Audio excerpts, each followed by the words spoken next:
here today with Amy Cantin, who leads Skillsoft's readable solutions offering, promoting books and audiobooks and summaries and book reviews and off-the-shelf book club to encourage a culture of reading and lifelong learning. And I think we're all here for that, aren't we? So first of all, welcome to the show, Amy. It's nice to have you here. Thank you, Alison. It's really nice to be here. I'm excited for our conversation. I think we're going to have to start with you telling people who don't already know, what's Skillsoft? What is Skillsoft? Well, Skillsoft is pivoting from being thought of as an e-learning content provider to positioning itself as a strategic workforce transformation platform, one built specifically for the age of AI. So, You're going to have to unpack that a bit we for us, offer Amy. courses. Yeah, of course. We offer a library of courses, books, videos, leader camps, which are webinars with thought leaders, best-selling authors, where they sort of transfer their ideas and their best practices to our global learners. As you mentioned, we have an off-the-shelf book club, and we have a Casey AI conversation simulator, so our learners can practice difficult conversations in real time. Wow. I mean, it is a real interesting sort of insight into how e-learning is developing, because I'm guessing that you started simply by offering resources on the site. Yes, for many years we were a content library, Right. So, and it's sort of evolved as everything has with the age of AI. I mean, there's so much to leverage, and I think learners expect that dynamic experience and not just a static one. and it's interesting that books are still so central for you, and that you've almost sort of wrapped an experiential, sort of almost community layer around them as well, and you're putting authors directly in touch with readers. And I guess, where do you see the role of business books in business today? How do your users use them? I think the role of books, or business books in particular, are just fundamental. The format is resilient. I always say that books are a timeless learning tool, and the beauty of how our learners can access them on our Percipio platform is they can ingest how much they need or want at any given time. If they want to only read a chapter, for example, on a specific skill or a specific concept, they can do that. It's not necessary for them to read the entire book.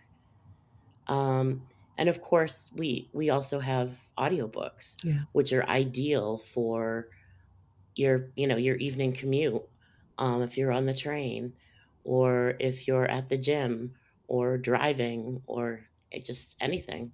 Um, Audio gives you that sense of portable magic, right? Yeah, I mean, I'd argue books are as well. It's a Neil Gaiman quote, isn't it? Books are a uniquely portable magic. It's such a great quote. That's right. That's right. I was drawing on that. Yeah, Good catch. it's such a great quote.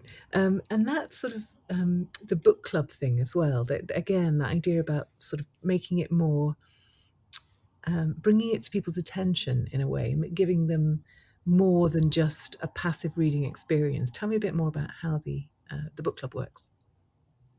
So off the page, I'm trying to remember the name. Well, as of right now, we're sort of reimagining what the book club is going to look like. So definitely, more to come on that. But I think it's just there's power in social reading. I think people want to be part of a community.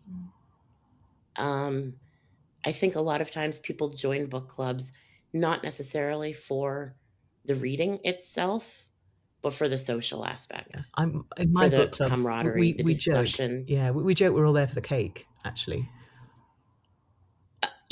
Yes, yes. I've heard some variations of that, like a wine club that likes to read. but in business terms, But what does that do when you are um, reading in community? I think it provides a platform for just thought provoking conversations. It gets people thinking out of their comfort zones. Um, it gets people bonding Mm. with each other.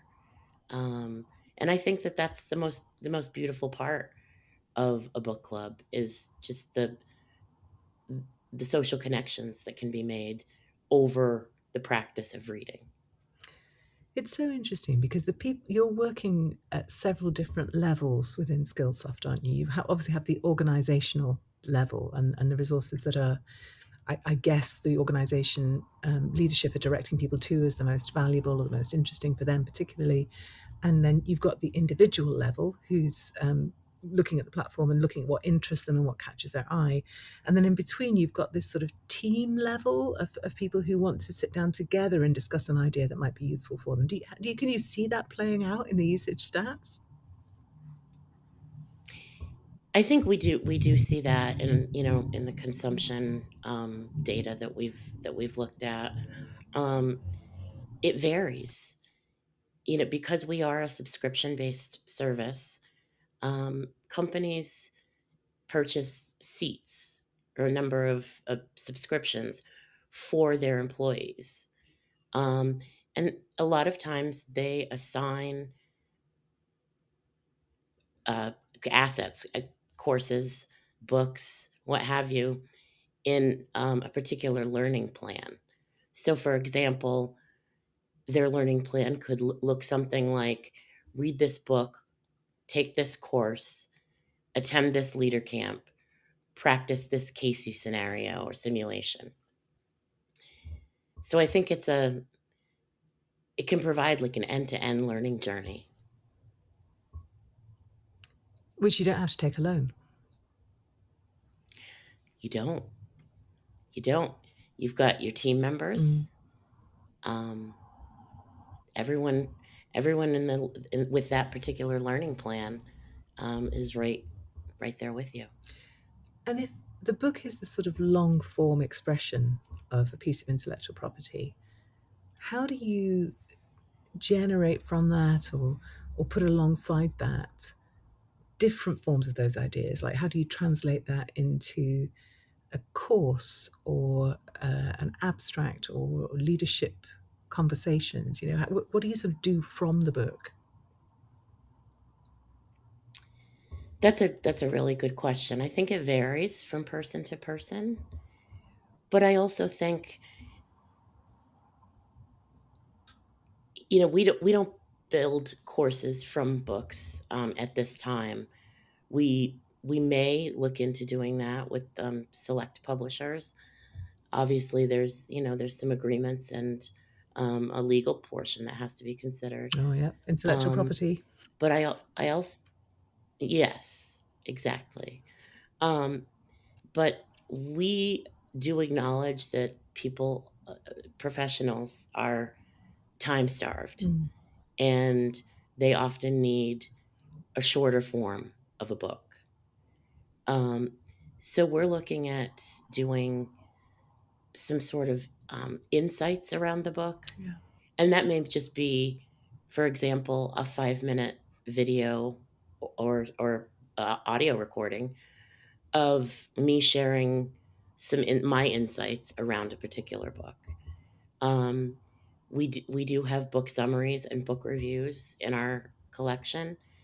The book reviews in particular are interesting because we sort of critique the author's treatment of the book's salient points. So it gives it's an opinion piece, but it gives some insights that perhaps the average reader wouldn't have time to draw Yeah. themselves because they have 5 minutes to go into a meeting and appear as though they've read this book, right? Um, This is the I big think we constraint were for. all in that. Yeah, it's a big constraint for Pardon me. business. It's the big constraint for business book authors because you're writing, relatively long form stuff for people who have very little time. So putting the architecture in place around that, signposting the points to people, but also being open to these other ways of getting the message across, whether that's an abstract or a summary or a sort of 5 minute, as you say, talking head, or the audio version of it. It's all about meeting people where they're at, isn't it? And giving them ideas in a way that they can actually take them on board and operationalize them. Meeting them where they're at is right on target. That's, I think, what every business book author needs to keep in mind. And to write for the reader's transformation. Um, Readers don't finish books that make them feel impressed by someone with a lot of experience or success. They finish books that make them feel capable. Like every chapter, every story should just answer the question of what does this mean for me and what can I do differently because of it? Yeah, that's a great way of expressing it. And I often say, writing a book, in a sense, it's quite hubristic. You're sort of putting yourself up there as the authority, but actually, it's all about serving your reader. It's not about you; it's about them. Agreed. Agreed. When it's I've had right, several people. Oh, I'm sorry. no, Go carry on. ahead. I was just going to say I've had several people tell me that I should write a business book. I wouldn't even know where to begin. I've worked with books for my entire career, um, but at the same time, I have so many passions and interests and topics that I'd have a hard time narrowing it down. So I give business book authors the utmost credit for being able to focus on one particular area. Yeah, yeah. It's not easy. Often, as you're writing, you're in such a sort of creative state as well that the ideas come thick and fast, and it takes quite a lot of discipline to just keep your eyes on the end line of this particular manuscript. But when it works well, Amy, Yes. when the author writes the right book, when it meets the right reader, what what's the value of that for the organization as well as for the individual? For the organization, as in our Skillsoft's customers, Right, the organization that's paid for those resources to be made available to its employees. I think the value that comes to them is their employees learn transferable skills that they can apply in their work at that particular organization. Um, Skillsoft is all about building a skill force, Mm. um, helping each organization transform employees' learning into actionable results. And even just by subscribing to a service like Skillsoft, I guess it's a Mm. commitment on the part of the organization. It says we are a learning organization. One of our expectations of you as members of this organization is that you invest in your own learning, and we will support you to do that, which I think is quite a powerful message. It is. I think it's the most powerful message to have your organization backing you Mm, so that you can grow professionally is the most important thing. yeah, It's the most important thing that we can do for our employees as leaders. yeah, it's a great way of putting it. What about you, Amy? How have books been part of your professional development? They have, gosh, like I said, I've been with Skillsoft for 25 years, and in those 25 years, I have always had one foot firmly planted in the world of books. I've done other things, but I've always been involved in books. Um, and I think for me, business books sort of gave me vocabulary before I had experience. Oh, Um, they gave me frameworks that I could test against reality. For example, some held up, some didn't. The ones that stuck weren't necessarily the ones with the best ideas, but the best ones were those that made me uncomfortable enough to actually change something or develop something in my own professional life.